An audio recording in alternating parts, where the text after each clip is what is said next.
So I get asked a lot, how do I do a painting in one sitting? A lot of people come to me saying that they can't do it, that the paint just doesn't do what they need it to do in such a short amount of time. So that's the problem I'm gonna be addressing in this video today.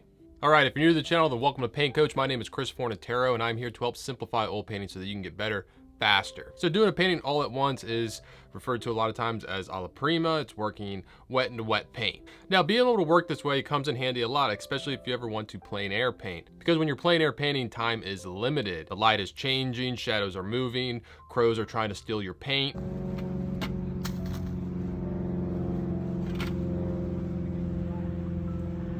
But I didn't want to make this video just for plein air painters. You know, I paint this way even when I'm not painting outside. And I wanted to show people that might not know that this is a possible way to work. I feel like with a lot of new painters, the default mindset with oil paints is that it's this very complex medium that requires lots of layers done over a long period of time in a certain way. And yes, it can be that way. That is a way to paint. There are people that paint that way, and you can do that. But there's also this way that I feel a lot of people aren't shown right off the bat. All right, so let's get into it. So the main things that I'm gonna be doing is I'm gonna be working thin to thick, dark to light, and big to small. Those are the main three concepts I want you to keep in your mind as I walk through this painting. First, I wanna talk a little bit about medium. Now for this painting in particular, I am using a fast drying medium in Galkid Light. I really like it. It seems to get the paint tacked up rather quickly. It just makes it easier to work quicker and build up layers a lot faster. But it's not so fast drying that it's gonna like dry instantly. You'll see that I'm still painting into certain things and changing the paint once it's on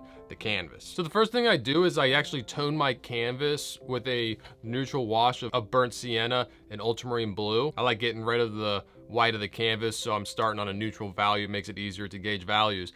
But when I'm doing this, I'm using paint thinner and a little bit of my fast drying medium to thin the paint, brushing it on and wiping it with a paper towel. Now, I wouldn't be using medium at this point if I was using a slow drying medium. If I was using linseed oil, I wouldn't be putting in any medium for this initial toned wash, because we want this to set up really quickly because we're gonna paint over top of it. So if you are using linseed oil, in this stage where you tone the canvas, just use paint thinner. Paint thinner sets up very quickly. And I always end up using this same mixer to draw in my subject. So I'm gonna jump in and I'm gonna block out the painting in big shapes of flat color. And again, I'm adhering to those three main ideas that I was talking about earlier. I'm working thin to thick because this paint is rather thin. It's by no means a wash, it is still opaque. I'm working dark to light in that these big shapes that I'm blocking out, I'm only blocking out the darker values. And I'm working big to small in that I'm squinting my eyes and breaking down the scene into big shapes. Now, honestly, I feel like this first stage of blocking everything in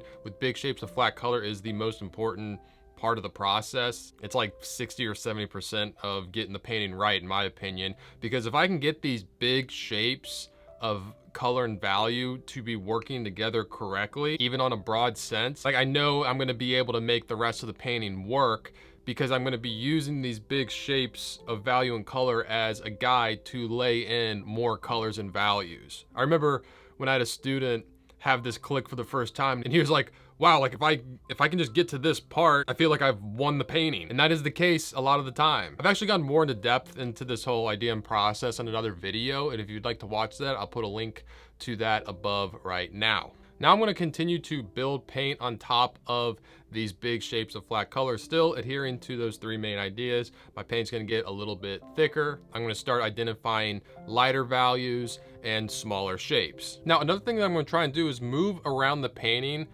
in the same order that I did the block in. Like these leaves up here at the top, I blocked in first. So it's been about 15 or so minutes since I put that paint in, so it's had more time to set and tack up than other sections that I painted later. So I'm gonna hit that first and then work through the sections, giving them each enough time to set up and make it easier to paint on top of. So these leaves that I'm putting up in the tree, the paint is a little thicker, the value is a little lighter, and the shapes are a little smaller. Now you're probably asking yourself, well, Chris, like how am I gonna know how thick to make the paint? What's too thick, what's too thin? How will I know? You'll know because the painting will tell you. If you try and lay down some paint on top of other paint and it just doesn't work, it like mixes in or just doesn't do what you want it to do, you probably need to make it a little thicker. And as time goes on, you get more practice, you'll develop a better instinct of how thick to make the paint and when. So just keep practicing. Now, what do I mean exactly by thicker paint? I mean the paint is physically thicker. I've had some people get this confused with the fat over lean principle, which really doesn't come into play here since we're working alla prima. Fat over lean has more to do when you're building layers and avoiding cracking when you're working on a painting over a longer period of time. But adding medium to your paint doesn't make it thicker. So it pretty much goes paint with paint thinner, paint with medium, straight paint, a lot of paint. Now, if you feel like you're doing this correctly and you're still having trouble, the problem might be your brushes. I've seen that happen with some students of mine. You wanna make sure you're using strong oil painting brushes that can hold a good amount of paint and lay down a good amount of paint. Now, there are different kind of oil painting brushes designed to do different things. Some are softer, some aren't made to hold thick paint. There's a lot out there. It can get kind of confusing, which is why I pulled a few brushes from my favorite brush company, Rosemary & Co. brushes, as kind of like a beginner's set to make it easier for you to, know what brushes to get. I put links in the description below to the exact brushes and where you can get those. All right, so even though I'm breaking this whole process into steps, don't ever feel like you have to adhere to this 100% of the time, all the time. There are gonna be times you're gonna have to deviate from this. Like when I was working on this bush at the base of the tree, I needed to go back in and reestablish some of my darks. No matter how structured your process is, you're always gonna have to deviate from it here and there. I always say painting's a lot of pushing and pulling, painting and repainting. Now, another example of kind of deviating from this process is when I wanted to lighten up this shadow on the ground. I didn't try and paint over it with thicker, lighter paint like I would some areas, because I knew that I only had to change it a little bit. So I actually worked in a lighter blue into that paint that was already on the canvas. I sort of brushed it in and manipulated and lightened the paint that was already there. So that's always an option that you can do. So at this point, it's a lot of laying in my lights with thicker paint. There's a great saying of brush in your darks, lay in your lights. So I'm making sure I'm loading up my brush with enough paint to make good, thick marks. Now, if you really struggle with layering thick paint, I've made a whole video on that. I'll put a link to where you can watch that right here. So I continue the process of using thick paint, identifying lighter values and smaller shapes until I get to my smallest little details. Now, if any point during your painting process you feel like you've made the paint too thick and you're just really fighting it, don't be afraid to scrape that area down and start again. That's completely normal. And always remember that oil painting is just as much of an additive process as it is a subtractive process. All right, so if you want to see the full painting video tutorial of this painting, along with like over 50 other paintings, check out my Patreon page,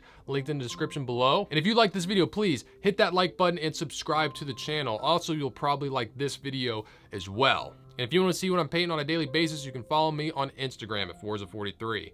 I'm Chris Fornatero here telling you to go get painting.